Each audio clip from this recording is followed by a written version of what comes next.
Quem foi os principais inimigos de Jesus? Quero começar esse vídeo já fazendo a pergunta para vocês. Quem foram os inimigos de Jesus? Jesus teve inimigo na Terra? Isso é. Aí, baseado nisso, é normal os crentes terem inimigo? É uma pergunta bem delicada, né? Mas vamos lá. Jesus, ele tinha inimigo na Terra. Mas antes, se você ainda não é inscrito neste canal, se inscreva, gente. Dá o like, compartilhe e comente, certo? Mas eu quero falar sobre os principais inimigos de Jesus e da vida cristã hoje na atualidade. Como nós estamos vivendo essa vida cristã de hoje, né? Os principais inimigos de Jesus durante seu ministério foram os grupos religiosos. Não foi os ímpios, não. Não é estranho isso, gente. Foi grupos religiosos da época. E eles eram os fariseus, os saduceus, os escribas e os que faziam parte do sinédrio. Os fariseus eram uma seita que zelava pela observância rigorosa da Torá, mas Jesus o acusava de hipocrisia. O que adianta só defender as escrituras e você não viver ela? Era isso que Jesus estava questionando com os religiosos da época, que se tornaram inimigo mortal de Jesus, que lutaram até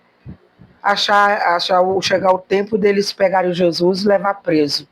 E aquela turma que estava com Jesus, vendo Jesus curar, Jesus ressuscitar, fosse que abrir a boca e disseram: solte Barrabás, crucificai Jesus.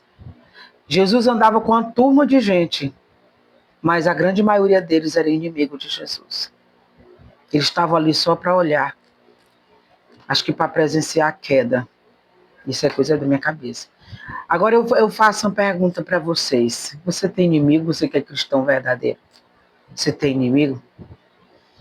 Porque quando a gente olha para essas situações e a gente busca viver um evangelho verdadeiro, como as escrituras nos orientam, mas quando a gente busca viver esse evangelho, tem os levantes, tem aqueles que procuram de todas as maneiras lhe paralisar, querer causar frustrações em você. Foi o que aconteceu ali naquela época de Jesus com os fariseus e os publicanos, os políticos, que a religião naquela época era uma mistura com o político. É por isso que houve aquela perseguição muito grande em Jesus, porque estava uma mistura da religião com a política. E aí o que acontece? Eles lutaram e Jesus ele pregava, ensinava uma coisa, confrontando com eles, e eles usavam a lei para jogar na cara de Jesus. Jesus trazia a realidade para eles, o significado da lei, mas eles não se conformavam, e aí eles partiu para cima e para querer perseguir Jesus. E quando acaba todo o ministério de Jesus aqui na terra, o que acontece? Jesus ele é subido ao céu, os discípulos ficam na terra, ele diz: ficai em Jerusalém, até que do alto vocês sejam revestidos de poder. Agora eu pergunto assim, por que Jesus disse para o discípulo que quando ele subisse, era para imediatamente o discípulo já caminhar, continuar o ministério, porque Deus era com eles? Não. Jesus disse o seguinte: fiquem em Jerusalém até que do alto vocês sejam revestidos de poder, porque eles precisavam de vir uma força maior do céu para a vida deles, que era a presença autêntica de Deus através do Espírito Santo para a vida deles, para encorajar eles e eles não desistirem da caminhada e eles enfrentarem a perseguição que estava contra eles.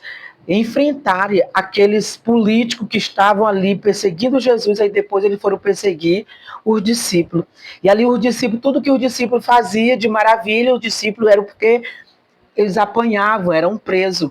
Mas eles não desistiam, por quê? Porque eles estavam cheios da presença de Deus. E aí mostra o quê? Nós cristão autêntico, nós somos rodeados de inimigos. Muitas das vezes que está ao nosso redor, próximo de nós. e se passando por amigo, mas não é amigo, é inimigo disfarçado de amigo. E Jesus, ele sabia quem eram os amigos e quem eram os inimigos. Só que nós não sabemos quem é. Mas, se nós tivermos um coração disponível para Jesus, para ele habitar em nós, nós podemos sim detectar quem são os inimigos que estão próximos de nós, disfarçados de amigo. E não fazer diferença, como Jesus não fez diferença nenhuma com Judas, nem com os demais, que abandonaram ele na pior hora da vida de Jesus na terra, que quando ele foi crucificado. E quando Jesus ele estava fazendo os milagres, quem era que se levantava? Os religiosos, os que estavam lá dentro do templo, defendendo a lei, defendendo a Torá. E quem mais se levanta contra aqueles que buscam a presença de Deus verdadeiramente são os que estão lá dentro da igreja, abrindo a boca, clamando, dizendo que é cheio do Espírito Santo, com o microfone na mão e muitas das vezes diz que está profetizando, ó, profecia. Que Jesus manda nós termos cuidado.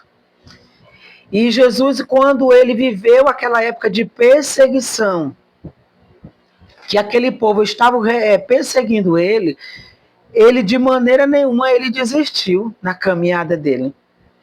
Ele sabia que ele ia ser julgado. E nós? O que nós íamos fazer? Qual é o nosso resultado aqui na Terra? O que nós estamos fazendo para Cristo?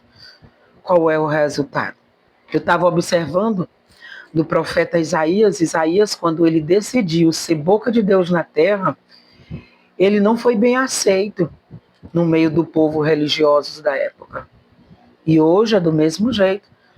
Quando você decide ter um coração disponível para o Senhor, quando o seu coração está disponível para Deus, você não é aceito em algumas repartições do ministério da igreja. Quando você se deixa ser cheio da presença de Deus, quando você se deixa ser usado por Deus, aqueles do coração duro, aqueles do coração perseguidor, ele começa a lhe perseguir. Você sabiam disso? Nós precisamos ter cuidado com isso. Nós precisamos entender que nós temos um chamado. E se nós temos um chamado, nós temos inimigo na terra. E os inimigos não é os vizinhos que não são crentes. Não. Não. É os de dentro da igreja, muitas das vezes os de dentro de casa. Esses são os inimigos de dentro da igreja que estão perseguindo, observando o que você está fazendo para querer puxar seu tapete, para dizer que você não está fazendo bem feito, que você está fazendo para se aparecer. E assim vai. Eu já peguei nome de tanta coisa, até de barata da igreja. Que eu ia para a igreja só para me mostrar para o pastor que eu estava lá. Já peguei esses nomes. Só que eu sei em quem eu sirvo, eu sei o Deus que eu sirvo, e eu não estou na igreja em busca de meu nome, que as pessoas falam, de promover, de ser promovida em nada, para o pastor me ver. Não, eu estou na igreja porque a minha Bíblia me ensina a me congregar. A minha Bíblia diz que é para mim estar congregando em comunhão uns com os outros, porque isso é muito gostoso, você tá lá ver os irmãos, aquele momento de comunhão, é muito bom. É muito bom, gente. Quem não gosta de congregar, podia pedir a direção do Espírito Santo, dizer, Senhor, me dá desejo de voltar a congregar. Aí você vai entender o mistério. Você que já congregou há um tempo e hoje não congrega mais por causa de muitas coisas que fizeram com você dentro da igreja. Mas não foi Jesus que fez, não, gente. Foi o ser humano que é ruim. E Jesus conviveu no meio dos inimigos. Vocês estão entendendo? Jesus ele só saía do meio daquela multidão que tinha inimigo envolvido lá, quando ele queria aquele momento de oração e intimidade com Deus, que ele procurava os três. É isso que nós temos que fazer. Procurar alguns que você vê que realmente o Espírito Santo lhe indique para você se retirar, para você ter uma vida de oração. Mas não é para você se retirar dentro da igreja e parar de congregar por causa dos inimigos, porque desse jeito, ó, Jesus só vai separar isso aí no dia do juízo. No dia do arrebatamento, ele vai tirar o joio do trigo, vai jogar o joio para ser lançado no fogo e o trigo para ser recolhido para levar para a eternidade. Você sabe disso? Pois é. Você tem inimigo?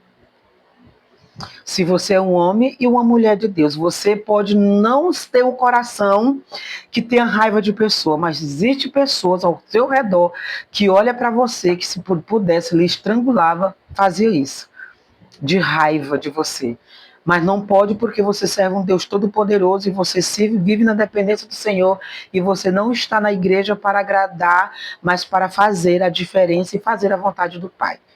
Não desanime, não desista, siga em frente, vença a luta, porque o Senhor é contigo. Os inimigos sempre vão existir, mas não é para você desistir na caminhada. Que vai chegar aquele grande dia que Deus vai agir com justiça, lhe tirar do meio deles e você vai viver celebrando o Senhor. Amém, gente? Que Deus abençoe e até o próximo vídeo.